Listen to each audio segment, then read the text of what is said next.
నమస్తే, welcome to our channel. నేను సిరి. వ్యూహం సినిమా వసూళ్లు చూసి భారతి గారు అయితే షాక్ అయ్యారంట. ఇంతకు అసలు ఏం జరిగింది, ఎంత వసూలైంది? సో ఈ అంశాన్ని మనకి క్లుప్తంగా వివరించడానికి మనతో పాటు ఉన్నారు ప్రముఖ సీనియర్ జర్నలిస్ట్ జగదేవ్ గారు. నమస్కారం సార్. నమస్తే సార్. వ్యూహం సినిమా వసూళ్లు చూసి భారతి గారు అయితే షాక్ అయ్యారంట. అసలు ఎంత వసూలు వచ్చింది, ఏం జరిగి ఉంటుంది సార్? భారతి గారు షాక్ అయ్యారు.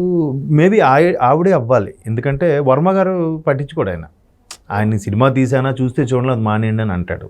చెప్పాను కదా, ఆయన డిఫరెంట్ మెంటాలిటీ. బట్ ఆయన వ్యూహం మొత్తానికి గన్ పెట్టి మరీ నేను తెచ్చుకున్నాను, రిలీజ్ అవుతుందని కూడా చూపించాడు కదా, సెన్సార్ సర్టిఫికెట్.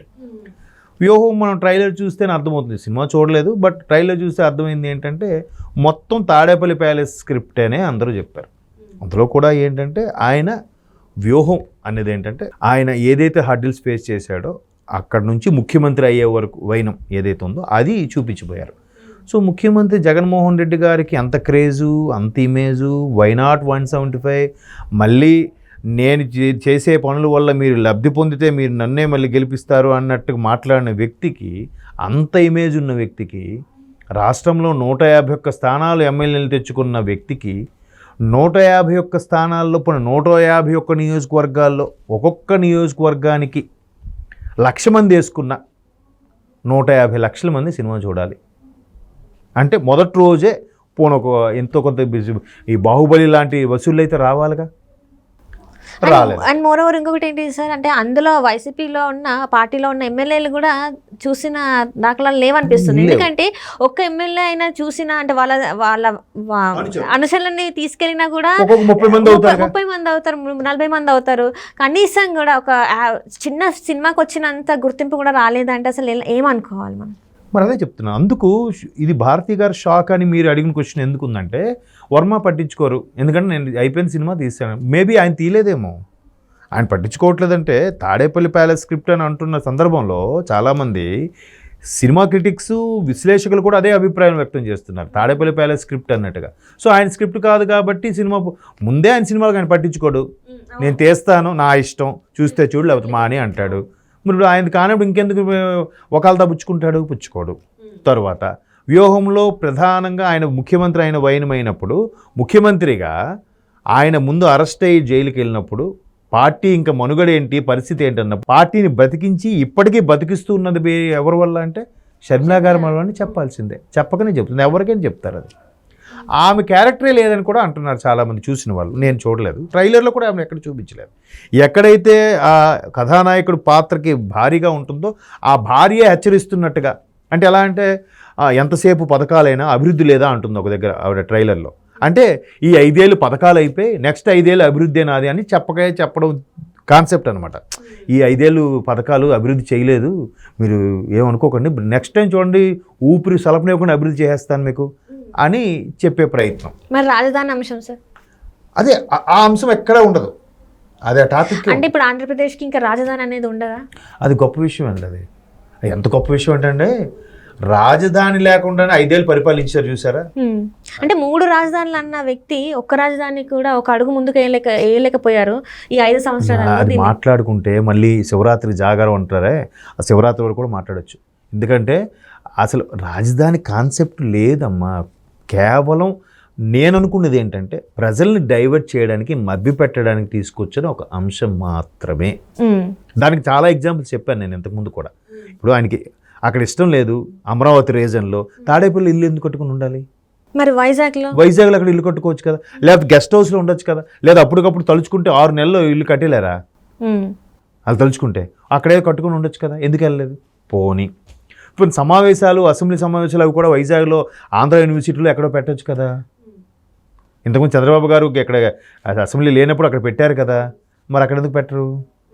అంటే నిజంగా ఇక్కడ ఇష్టం లేనప్పుడు ఇక్కడ పెట్టకు, ఇక్కడ ఉండొద్దు. అసలు ఈ అమరావతి ఛాయిల్లో అమరావతి గాలి కూడా నేను పేల్చను అనుకుని ఉండొద్దు.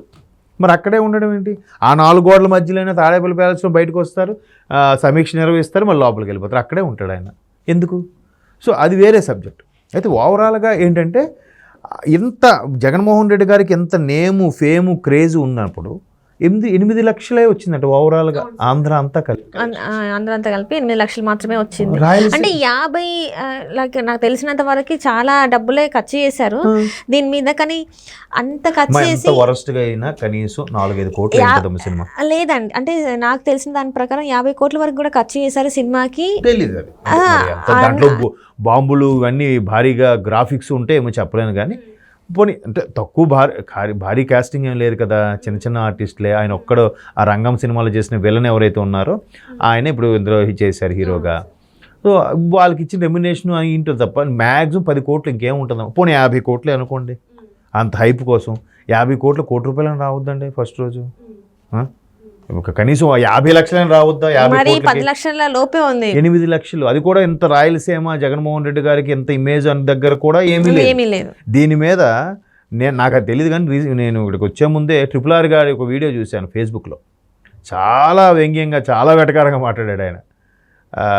RGV గారు ఇది కదా మరి సినిమా ఇప్పుడంటే నాకు బాధగా ఉందండి, ఎందుకంటే మొన్నటి వరకు ఆ పార్టీలో ఉన్నాను, మొన్నే బయటకు వచ్చాను, కొంచెం సంతోషం ఉంది, బట్ మొన్నటి వరకు ఆ పార్టీలో కూడా కొంచెం బాధగా ఉంది సినిమా పోయిందని అని ఆయన చాలా వ్యంగ్యంగా వెటకారంగా మాట్లాడాడు. అసలు చాలా నేను చూశాను, అబ్బా ఈయన రాజుగారులో ఈ టాలెంట్ కూడా ఉందా అనిపించింది నాకు. అంటే ఆయన వీడియోస్ ఈ షార్ట్స్లోని క్లిప్పింగ్స్లో చూస్తుంటారు, కానీ ఆయన మాట్లాడేటప్పుడు ఇప్పుడు ఇట్లా ఉంది ఇలా ఉంది విడమర్చి చెప్పినట్టుగా ఉంది, కానీ ఈ వీడియో మాత్రం చాలా వ్యంగ్యంగా అనిపించింది నాకు. నిజంగా తీసిన వాళ్ళు, ఆ ప్రొడ్యూస్ చేసిన వాళ్ళు, డైరెక్ట్ చేసిన వాళ్ళు చూస్తే ఏం చేయాలరా అనే కోపం వచ్చేస్తుంది RRR గారి వ్యంగ్యంగా చూస్తే. అంటే అలా చెప్పాడు ఆయన లెక్కలతో సహా చెప్పాడు. ఇక్కడ ఎంత ఇన్ని లక్షలు, ఇక్కడ ఎంత ఇన్ని లక్షలు, ఇంత రాయలసీమ అన్నారు, ఇక్కడ 2 లక్షలు చేంజ్ వచ్చింది, ఎంత మొత్తం ఏపీ అదే కోస్తాంధ్ర రాయలసీమ కలిపితే 8 లక్షలు, దగ్గర 8 లక్షలు కూడా దాటలేదు. అంటే దీని ఎఫెక్ట్ ఏమన్నా మళ్ళీ ఈ ఎన్నికల మీద పడే అవకాశం ఉందంటారా? ఇప్పుడు అంత ఇమేజ్ ప్రజలు జగన్మోహన్ రెడ్డి గారినే కోరుకుంటున్నారు అనుకున్నప్పుడు వీళ్ళు చూస్తారు కదా, అబ్బా మా నాయకుడిది ఎలా తీశారు, ఎలా చూశారని చూస్తారు కదా. చాలా వరకు నిజ స్టోరీలు రిలీజ్గా తీసినప్పుడు చాలా, ఇప్పుడు మన కాశ్మీర్ ఫైల్స్ ఉంది, ఎంత హిట్ అయిందండి సినిమా. అది మౌత్ పబ్లిసిటీతోనే అయింది కేవలం. ఎలా ప్రజలకు నచ్చబట్టే కదా, వాస్తవం అనుకునే కదా. ఇప్పుడు రజాకార్స్ వస్తుంది, అది చూడండి ఎలా ఆడుతారు. ఇంకా కొంతమంది బాధకు వెళ్ళకపోవచ్చు, చాలామంది ఏం జరిగింది తెలుసుకోవడానికి వెళ్తారు. ఇప్పుడు దీన్ని ఏమంటారు తెలుసా, ఇది అందరికీ తెలిసిన స్టోరీయే, అందుకే ఎవరు చూడడానికి రావట్లేదని చెప్తారేమో. అలా అనుకున్న తెలిసిన స్టోరీ అమ్మ మా హీరో కోసం ఇప్పుడు కథానాయకుడు సినిమా వచ్చింది NTR గారిది, చూసారా? మహానాయకుడు ఇంక బాగా ఆడలేదు, కానీ కథానాయకుడు బాగా ఆడింది. ఆయన NTR కెరియర్ ఫ్లాప్. నేనైతే మిస్ అయ్యని చెప్పి మళ్ళీ తర్వాత డౌన్లోడ్ చేసుకుని పెన్డ్రైవ్లో తీసుకొచ్చి మరీ చూసా, ఏం జరిగింది ఏంటి, ఓహో NTR గారి లైఫ్ స్టోరీ ఎలాగ ఉందని చాలామంది చూశారు. అది కదా, అది శాటిలైట్ చాలా రేటు అమ్ముడిపోయింది అది కథానాయకుడు సినిమా. అంటే ఈ మనిషి మీద ఉండి ఇమేజ్ బట్టే సినిమా ఆడుతుంది. ఇప్పుడు గాంధీ సినిమా ఎలా ఉంది, ఆడకపోవచ్చు, కానీ పాన్ ఇండియా లెవెల్లో గాంధీ సినిమా ఇప్పుడు రీసెంట్గా మా పిల్లలకి స్కూల్లో కూడా ఒక థియేటర్లో స్పెషల్గా వేయించి తీసుకెళ్లారు బస్సుల్లో గాంధీ సినిమా. ఇయర్లీ వన్స్ అయినా ఒక్కొక్క స్కూల్ తీసుకెళ్ళి చూపిస్తారంట. ఎందుకట్లా? అది కదా ఇమేజ్, ఆ ఇంపాక్ట్ ఉంటుంది కదా పిల్లల మీద, ఇన్స్పిరేషన్గా ఇన్స్పైర్డ్ పీపుల్ దే ఆర్. కాబట్టి అట్లా అయినప్పుడు చూస్తే మా జగన్మోహన్ రెడ్డి గారికి అంత ఎంతమంది మీరు కలిసిన సింహం సింగిల్గా వస్తుంది, పందులే గుంపుగా వస్తాయి, ఎన్ని కామెంట్స్ చేసినప్పుడు మరి కనీసం ఆ సింహం రేంజ్ తగ్గట్టుగా ఉండాలి కదా. సో RRR గారు కామెంట్ అదే, అయ్యో పోయిందా అది అని. ఇప్పుడు భారతి గారు షాక్ అని మీరు క్వశ్చన్ ఎందుకు అడుగుతున్నారంటే, మేబీ పెట్టుబడి పెట్టించారో ఆవిడే వెనక నుంచి పెట్టించి చేసుంటారు కదా ఆవిడ. సో మేబీ బాధ ఉండదు వాళ్ళకి. అంటే సాక్షిలో కూడా ఏదైతే ఉంటుందో యాడ్స్ మూవీ అది కూడా ఆపేశారని చెప్పేసి మనకు వార్తలు వస్తున్నాయి. ఇంకా మరి వాళ్ళకి తెలిసిపోయిందేమో, రాబోదు జస్ట్ మేము ప్రమోట్ చేయాలనుకున్నాం, తీస్తాం అయిపోయింది అన్న కూడా RGV గారి స్టైల్లో మాట్లాడుతున్నారు వాళ్ళు కూడా, ఇంకా అర్థమైపోయి అంతే. Right sir, right, thank you so much sir.